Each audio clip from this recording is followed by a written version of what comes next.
and General Odierno, Michael Pregent, as well as a former CIA senior operations officer, Raymond White. Good morning, gentlemen. Thanks for joining us. Michael, I'll start with you here. After 14 hours of talks and members of the Iranian delegation saying they're open to continue the negotiations, is this the best case scenario? Do you agree with what's occurring right now? What do you expect? Well, I think it's great that we left the talks. That surprised Iran. They're used to us waiting about a week and making all these concessions, and they can delay, rearm, regroup, refit. What I also like about this is we started moving into the Strait of Hormuz while those talks were ongoing.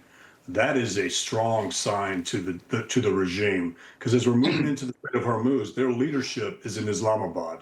So it effectively captured by the U.S. during this movement, meaning no Iranian Navy vessel or speedboat is going to harass the Navy at that time while we're conducting those operations. So I think that was a strong signal, one that Iran has not seen in 47 years. That type of, okay, you don't want to negotiate, we're walking out the door. When you leave a negotiation, you walk out first, you always have the upper hand. Raymond, let me ask you, there are a few reasons why the talks broke off. Vice President Vance said one of the reasons is Iran wanting nuclear capabilities. Yeah, hey, Chris, hey, Bill, good morning. Iran has been pursuing a nuclear weapon, nuclear energy for the last, 3 decades. I think the main unresolved issue on the nuclear front is that there's 900 plus pounds of 60% highly enriched uranium it's underground, it's buried. Anything over 20% in terms of highly enriched uranium has absolutely no commercial use whatsoever. So when you're at 60%, you only have one objective, and that's bomb grade, highly enriched uranium. And that's something that the president said will not stand. And he's shown force and he's shown action in terms of making sure that that doesn't come to fruition. I mean, you'd say that's the whole reason we got into this in the first place, right? Yeah, and that's exactly what President Trump has said, about the talks. And he's pretty indifferent about it in terms of where we stand right now. Let's take a listen. We're sweeping the strait. In addition to that, we're negotiating. Whether we make a deal or not makes no difference to me. And the reason is because we've won. Whether you listen to the fake news or not, So, Michael, is he saying that as part of the negotiation tactic, or is he being brutally honest? How do you read the president's comments? Well, we own the skies over Iran, along with the Israeli Defense Forces, so we can hit anything we need to. We'll continue to focus on that nuclear infrastructure that they're setting up. When the president says we've won, I would be more hesitant than that, because we want to make sure we don't have to do this again. We have to deal with this regime now from a position of strength where we own the airspace. Otherwise, they'll rebuild, and we'll be dealing with the same problem, probably at the end of the Trump presidency if we don't continue to do these operations.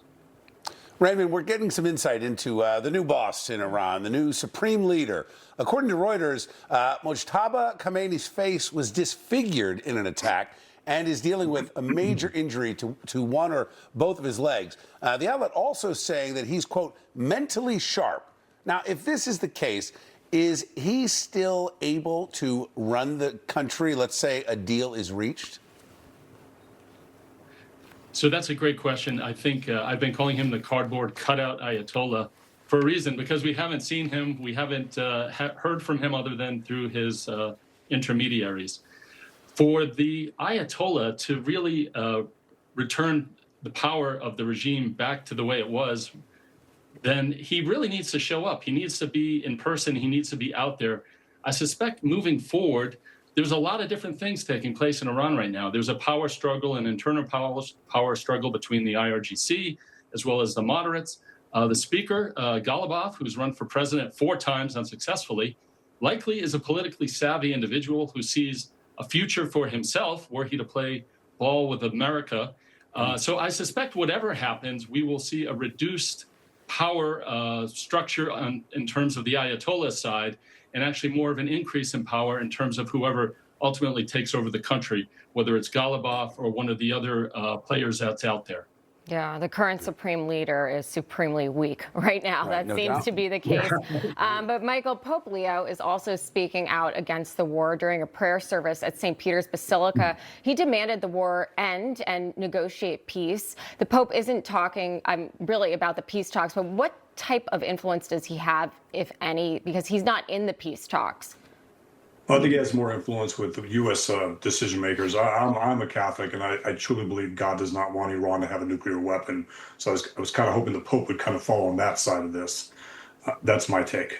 Okay. Well, we'll be watching all of this closely. Clearly no major development as of just yet. Right. But I'm sure this week we'll have a lot more. Raymond White and Michael Pregent, thank you so much for your insights. Thanks for having me. Coming Thanks. up. Have a great weekend. You too. You too. Coming up, tax day right around the corner. New tax changes could mean bigger refunds. What's changed and how to get the most